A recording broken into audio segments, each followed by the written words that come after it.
Assalamualaikum warahmatullahi wabarakatuh. Perkenalkan, nama saya Sri Wahyuni, NIM 18050134. Saya mahasiswi Universitas Sumatera Utara, Fakultas Ekonomi dan Bisnis, jurusan S1 Ekonomi Pembangunan. Di sini saya akan mempresentasikan tentang mata kuliah Bank dan Lembaga Keuangan. Baiklah, di sini akan saya mulai untuk presentasinya, yaitu pasar keuangan menjalankan fungsi ekonomi yang penting dalam mengalirkan dana dari pihak yang memiliki dana berlebih kepada pihak yang membutuhkan dana. Nah, maka dari itu, karena adanya pertemuan dengan kedua belah pihak ini, maka ada keterbutuhan antara satu pihak dengan pihak yang lain. Maka ada bank sebagai peran yang menjembatanin antara pemilik dana dan yang membutuhkan dana. Oleh karena itu, terjadi dua sistem, yaitu secara langsung maupun secara tidak langsung. Maka dari itu kan, keberadaan informasi asimetris dan sifat intermediasi yang memiliki waktu jatuh tempo menghasilkan resiko terhadap perilaku ekonomi. Karena di sini ada namanya jatuh tempo. Seperti kita tahu, jatuh tempo itu waktu yang sudah ditentukan. Jadi kan, jatuh tempo itu resikonya juga tergantung kepada jatuh temponya itu. Kalau misalnya jatuh temponya besar, maka resikonya juga semakin panjang. Kalau jatuh temponya pendek, maka resikonya juga akan kecil. Jadi dia mengikuti waktu jatuh tempo terhadap resiko itu. Dia mengikuti waktu jatuh tempo itu mengikuti resiko tersebut. Jadi di sini juga ada peran intervensi pemerintah dalam sistem keuangan. Melalui regulasi sangat diperlukan, itu sangat penting dilakukan karena regulasi pemerintah dapat mengontrol sistem perekonomian, di mana perekonomian tidak semaunya bank untuk menaikkan asuransi, tunggakan, bunga, dan lain-lainnya. Agar tidak semaunya gitu, tidak semena-mena suatu bank itu untuk menaikkan itu. Tapi di sini kan, karena adanya peran regulasi pemerintah, maka pemerintah itu sebagai mengontrol atau memberikan regulasi sebagai sistem keuangan tersebut, sehingga keuangan juga menjadi lebih stabil. Di mana di sini aliran dana sangat penting agar kita mengetahui dana itu bersumber dari mana dan ditujukan kepada siapa dana itu ditujukan. Aliran dana sangat penting kita untuk mengetahui dana itu bersumber dari mana, dan dana itu juga ditujukan kepada siapa, pemilik dana dan penerimaan dana, di mana pemilik dana adalah mereka yang memiliki dana berlebih tetapi tidak memiliki kesempatan investasi yang menguntungkan. Nah, jadi kan ada sebagian orang memiliki dana berlebih atau kekayaan yang cukup luas, berlebih, cukup besar, tetapi ia tidak tahu uangnya mau diletak di mana. Oleh karena itu, pemilik dana ini bisa menginvestasikannya, atau lebih familiar bisa juga ditabung. Jadi bisa ditabung, bisa diinvestasikan ke banknya nanti. Nanti di bank itu akan dialirkan secara langsung ataupun secara tidak langsung kepada peminjam. Peminjam di sini adalah mereka yang membutuhkan dana. Mereka memerlukan dana untuk sebuah proyek investasinya dan mengonsumsinya. Jadi, karena menganggap utilitas jika mengonsumsi sekarang lebih tinggi daripada menunda sampai cukup uang mereka meminjam ke lembaga lainnya, maka di sini si peminjam ini meminjam lebih dulu untuk sebuah proyeknya dan membuat bisnisnya ke depan. Aliran dana dalam sistem keuangan tidak berjalan begitu saja.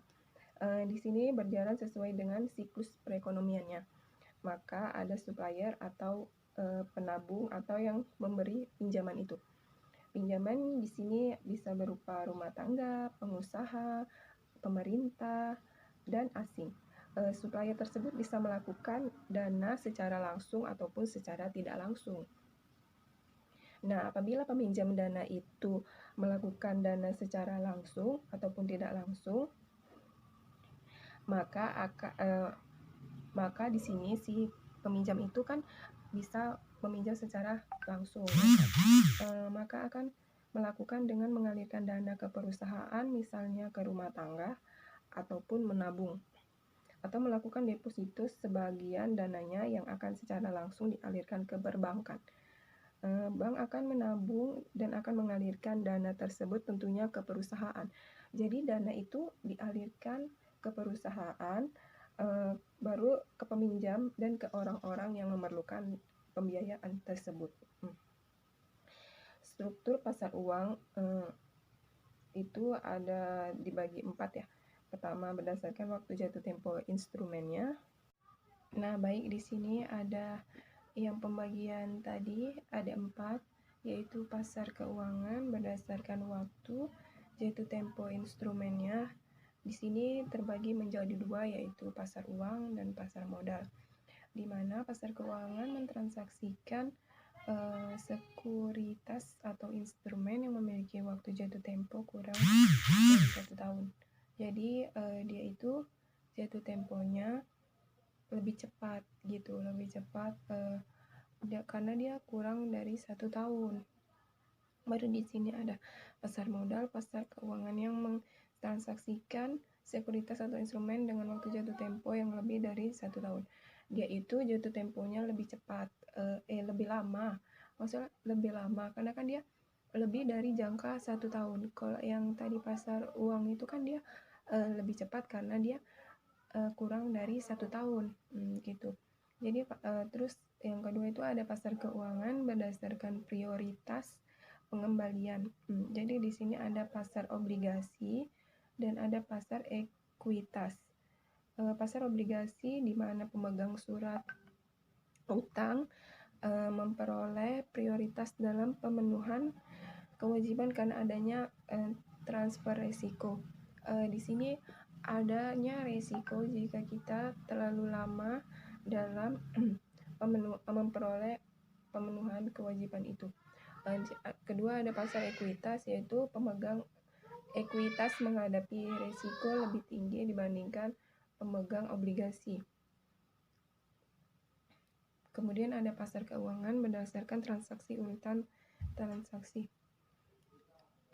Di sini ada pasar primer dan pasar sekunder. Lalu ada pasar keuangan berdasarkan organisasi pasar, yaitu pasar bursa dan pasar non bursa. Kemudian ada yang klasifikasi perantara lembaga keuangan, yaitu berdasarkan sumber dana, yaitu lembaga penerimaan simpanan atau LPS. Seperti kita ketahui, untuk memperoleh dana dan simpanan ini dari pihak ketiga, meminjamkan kepada pihak lain. Contohnya itu ada bank komersial dan koperasi, di mana mereka ini butuh kepastian terhadap simpanan kepada jumlah yang disimpan di bank atau sejumlah lembaga lainnya. Baru yang kedua ini ada contractual saving institution. Baru ada perantara investasi juga. Lalu ada sistem keuangan global, yaitu obligasi asing dan regulasi sistem keuangan.